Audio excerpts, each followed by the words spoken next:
Delighted to be joined here by Christy O'Connor. Christy, a monumental weekend of hurling in Croke Park over the weekend. Galway went out in their shields against Limerick. You know, they put up them for so long, but just Limerick's class showed at the end, really. Yeah, sure. Look at Colm, great performance. You know, when you were worried at 6-1 after like first few minutes, you were saying, God, this could get out of control like the previous day.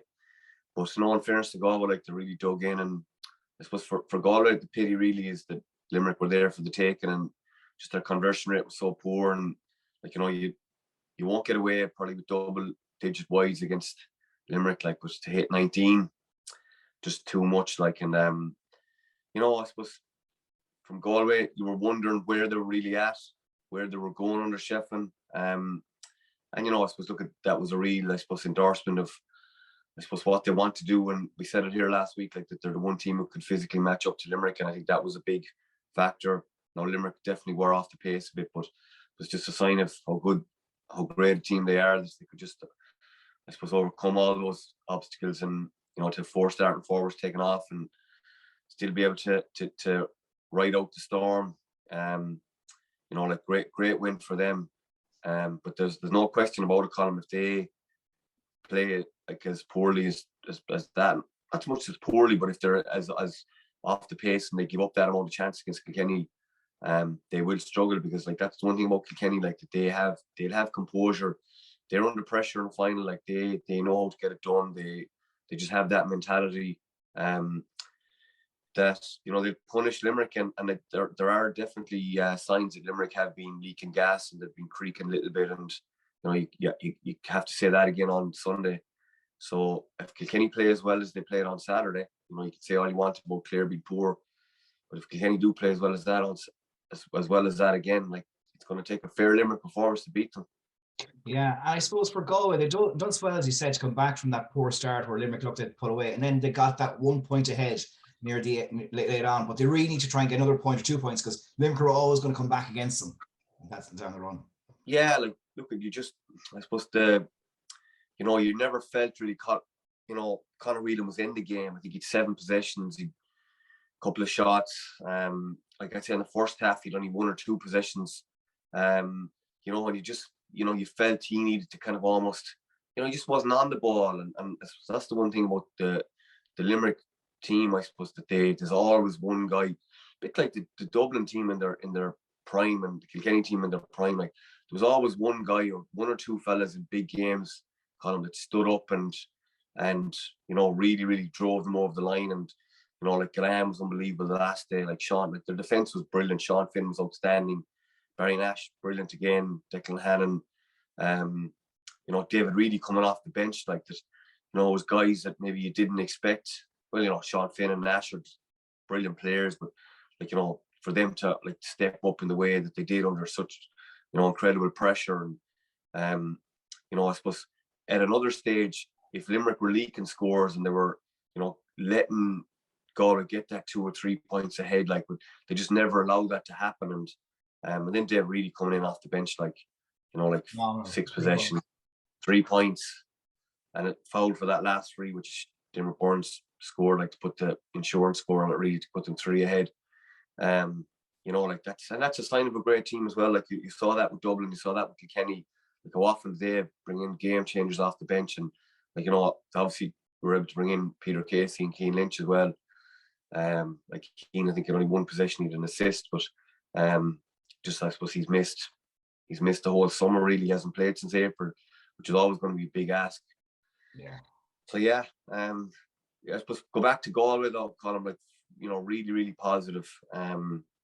And you know, you'd be hoping now that they can just drive on and build on it. And like, you know, in fairness to Henry, it's his first year, so you get to know the players. He said that, like, that's been the biggest plus, that he's got to know the group so well, and he's just coming from a different background and different culture, almost trying to understand that Galway mentality, and I'm sure he's a real handle on that now. So yeah, they're it was a good way. I know it's disappointing for the way the outcome, like, look, you get to another semi-final, you know, it's a disaster really when you don't win it. But I think, you know, I suppose when you look at the way, you know, you compare it to Clare's season, like Clare had a brilliant season, really.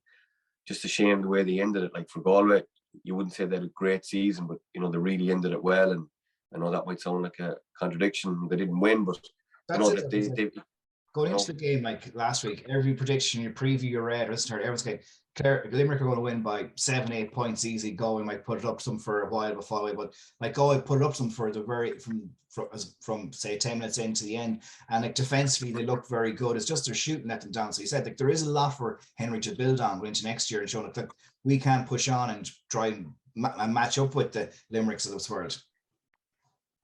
Yeah, exactly. Like, that's the big regret. Like when you know, like and you have that amount of wides, Colm, like you have like fully 40, 47, 48 shots, like which was 4 more than Limerick. Like, and you know, like Limerick didn't get a goal, obviously. Never even looked like getting a goal. They had one kind of shot, which is a half chance. But you know, like Galway did so much right.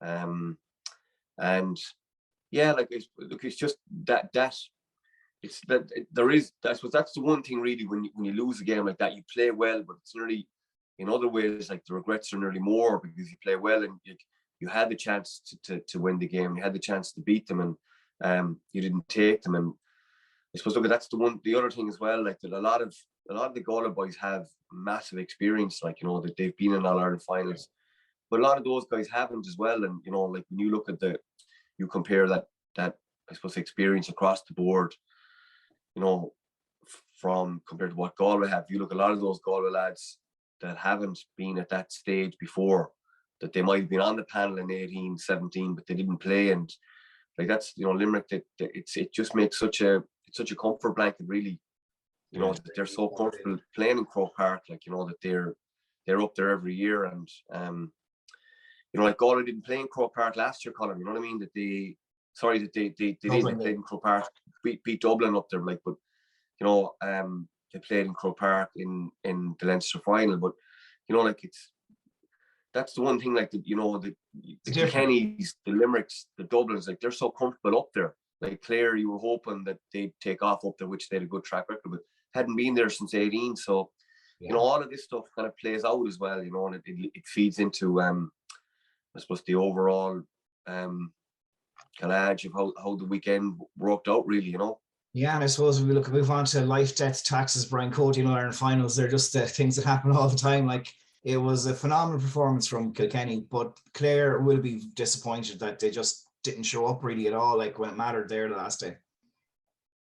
Yeah, look, it's just a real shame, Colm, that I suppose such a good year kind of was bookended in such a dark chapter. Like, but you know, like Kilkenny, it's very easy to take away from, or to kind of break it all down into say Clare like poor, but you have to give massive credit to Kilkenny. Like they were so impressive, like so slick, like their touch was class, their movement was brilliant. I thought it was the first time that they moved to that level all year, like that caused Clare so many problems. Like their shooting efficiency in the first half was like it was like something like 82%. You know, like they just used the ball so well, like that their big guns stepped up. Like, you know, even look at TJ in the first half, like, you know, 4 assists, a point, like, you know, 1 couldn't handle him in the air. Clare did get some of those matchups wrong, like, but you know, Adrian Mullen as well, like, you know, also losing John Conlon as well, like, it's a huge thing for Clare. Massive loss. I think there definitely was a cloud when, you know, I met 4 or 5 people on the way in, like, and they're asking me, like, is that true about John? And I was only, you know, going on what I'd heard as well, like that the word was that he was out, but nobody really knew until we got into the stadium. And then, like, yeah, like I suppose he's been such a huge player for Clare, and you were kind of saying straight away, okay, this is a big hole in our defence now, and what are we going to do? And you know, I was a bit surprised. I thought they would bring in Cian Nolan and, you know, maybe move the team because like there is like you know, a lot of forwards there. It's no like disrespect to Paddy Fitz, like, but just I suppose it was a surprise given that he hadn't played very little game time this year. So yeah, and it was a big challenge for him to come in like in such a big game in that scenario. So, but like it was nothing to do with that. I think just Clare were flat. They just never got like a poor start. Like, and then, you know, a bit like Galway on Sunday, Galway overcame that, Colm. Clare weren't able because to. maybe Limerick allowed them to. Limerick maybe weren't as ruthless as Kilkenny were. Like, whereas Clare are missing those chances, confidence is drained, and then at the other end, Kilkenny are absolutely, nailing everything. They're punishing you. They're getting ahead. And I suppose the big thing for Clare was like they just didn't use the ball well at all. Kind of like their attack was blown out of it by the Kilkenny defence. Like, but a lot of those 50-50, 60-40 balls were not doing Clare any favours. Like, and like we said, they declared 4 goal chances in the game. Kilkenny scored 1-2 off turnovers after those possessions. Like, Kilkenny got 110 off turnovers in the first half, which is crazy numbers. Like Clare turned over the ball 25 times in the first half. Like, batting all as they were against Wexford, they only turned it over 27 times in total in the Wexford game. So, wow. Like, you're not going to get away with that stuff against Kilkenny. You're going to get away with it against any top team, but like, it was just a shame really that they just never got to the pitch of it, and their big players just were never in the game. Like Tony, who's we're so delighted and so lucky to have him at 3 possessions, and Mikey Butler did an unbelievable job, and like, it just a shame that the season ended the way it did. This is, I suppose, we look at it. Kilkenny were coming after a 4-week break. Clare gone, then the Munster final, extra time, then a tough game against Wexford. Kilkenny had time to reshape and get themselves ready for it. And also, you look at Kilkenny were able to lose 2 games in the Leinster Championship and still win the thing. Whereas Munster, you can't do that, or you're going to be on your. This is where the advantages for the likes of Kilkenny against a team like Clare who's come through kind of show as well. In the system. Yeah, definitely. I suppose from a Clare perspective, like, that's a very good point you make, Colm, like, about, Munster. Like, you will get a couple of get out of jail cards in Leinster because of the makeup of the 6 teams, and if you get it wrong early, like, you have a chance. Whereas like even from a Clare perspective, like, like with 2 away games at the start of the championship, right, to go to Thurles for play Tip and Cork. Like, you're really saying these are 2 knockout games. Like we Clare have to win these. Like, that they didn't play the first weekend. They were going into the second weekend, not having played, not having had a great league campaign. It's like, it was effectively, you were saying, if Clare are going to qualify, they have to win on Sunday. They don't, they're probably not going to qualify. So the massive win against Tip. Then you go on, you beat Cork a week later. Then the way you kind of knew then that a lot of the heavy lifting was done. But if Limerick are coming to the park, you want to test yourself against them. You're still not qualified. You go to the well again there. They did have a down game against Waterford, but they still were at home. Yeah, exactly. Like, like Brian Lohan shook up the team. Guys are coming in to get, stake a claim, get a jersey for the Munster final. The guys like Cian O'Connell and Peter Duggan who hadn't played in 2021. They were excellent at it. They were really at it that day. Brilliant. That's another game. Then the Munster final, like, I suppose people probably outside Clare struggled maybe to realise how much the Munster means to us, Colm. It's phenomenal, like, because we've had such, I suppose, like, it was such a heartbreak for us for so many years, like, losing all those Munster finals, and then having such a poor record in the competition. Like when you look back in the season, now you were saying, if we could have won that Munster, like, you'd have taken Saturday a lot easier, because you would have had that Munster title in the bag. But to go back to that, like, to go back to your original question, which is an excellent point, like, that you put so much into it, like, and it is, at the end of the day, it is a marathon. Like, you have to pace yourself, and like Clare looked like they never mentally, physically recovered from that Munster final. And just, I suppose, what it took out of them, like, I'd say their numbers were through the roof. Like, you could clearly see, like, that, that they struggled so much, and even to compare the two, like, you can't say that Kilkenny, had a free pass in Leinster final. Absolutely not. It was a tough game, like, but like, there's no way you could say they expended anything like the energy Clare expended on the Sunday. And plus that game was a Saturday, Colm, like, which is an extra day. Like, I'm sure Kilkenny could have gone training on Tuesday night, like, where I don't know what Clare did, like, Clare weren't able to train for at least a week, like. So then you're back into Wexford. Then you're into the Wexford game. What are you going to do? Like, you can't go ramping up the pace like when you're playing on a Saturday, like on a Tuesday. You can't go hammer and tongs. Like, so, all of this stuff fed in. Then, you have a poor performance against Wexford. Then you're wondering, okay, well, do we need to give these guys a break now, or are they a bit flat? Do we need to ramp it up again? So, and like Kilkenny, if you go back to Colm, when Kilkenny were winning all those All-Ireland semi-finals, like if you look at them, 4 weeks nearly. Yeah, if you compare the two provinces, like would say, like Munster's record would say the Munster champions record coming into an All-Ireland semi-final after a 4-week break, was like horrendous, really. Like, it was like something like in 15 seasons, it was 4 wins in 15 seasons, like, which is crazy. Now, some of those games were just narrow defeats, like it was like Tip and Galway played an epic in 15, like, and Galway won it by a point. So there was, like, you can't just compare stats and you can say, right, there was obviously, they're very, very tight games. But I remember Eddie Brennan saying to me once before, like, that Cody just had that 4-week that layoff, you get it down to a T. Like, they used to do the same thing there every year, that they'd go back to the clubs, they'd ramp it up in week 2, they'd maybe go on a training camp in week 3. Like, it was almost like, the army planned out military precision. Exactly. Like, it was like almost like, sure, here's the schedule now, so we'll do the exact same we did last year or the previous year or the previous year to that. And they knew what worked for them. Like, and I suppose, but it was different as well back then, Colm, where, like Kilkenny would walk through Leinster, then they'd effectively say, right, we've got to get this right now for 4 weeks, between August, September, and we're going to, nail it in 2 weeks or 4 weeks, and we're All-Ireland champions again. I suppose the challenge has been a bit more for Kilkenny in the last few years, because obviously they don't have the same, they don't have the same, like, I suppose the competition is a lot more even now.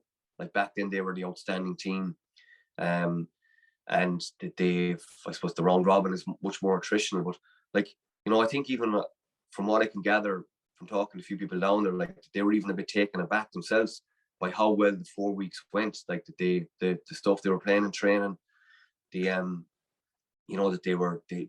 they felt they were never going as well. Even I think Cody even felt that even when they were at their peak, like, that they weren't going as well as they were coming into the Clare game. So, like, that they like, when you compare that run in, I suppose, to what Clare had, and it's not an excuse in any way. Like, Kilkenny were primed, like, and Dalo's always said, like, that, you'd often hear that comment say, oh, well, sure, a game is nearly worth 3 or 4 training sessions. But Kilkenny don't look at it like that. They actually look at their training sessions. They see their training session nearly as intensive as a match, like, sometimes. So they actually really like the 4 weeks layoff, and maybe that's something that Cody might, would probably prefer going into the final. Like, he only has 2 weeks now, but the other advantage they have now, Colm, compared to Limerick, is they played on the Saturday. They didn't expend a whole lot of energy compared to what Limerick did. So, they're probably right back at it again now. Tonight, like, Limerick. Carty back in Kilkenny, the way things are looking, so the way it's going, the other plans. Well, like, I'll tell you, as I said, like, it's Limerick going to have to, they have a few questions to answer now, or a few questions to ask themselves in terms of what way are they going to time their running, because they're, like, I tell you, there was guys going off that pitch the last day, just very well shook up. Like, there wasn't, there weren't. So, and they know, like, they're not playing as well. Like, they're, like, I suppose the one thing with Limerick in the last 2 years especially, Colm, was they timed their run perfectly. Like, they improved when they got to Croke Park. Like, you look at the way they just ramped it up and blew teams out of Croke Park. Like, they didn't do that on Saturday.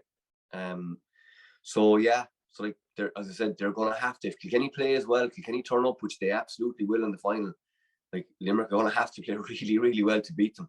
Yeah. Christy O'Connor, thanks very much for your time. It's been great chatting to you throughout the championship. We've really enjoyed it, and it's been a pleasure. Pleasure too, Colm. Thank you so much. Cheers.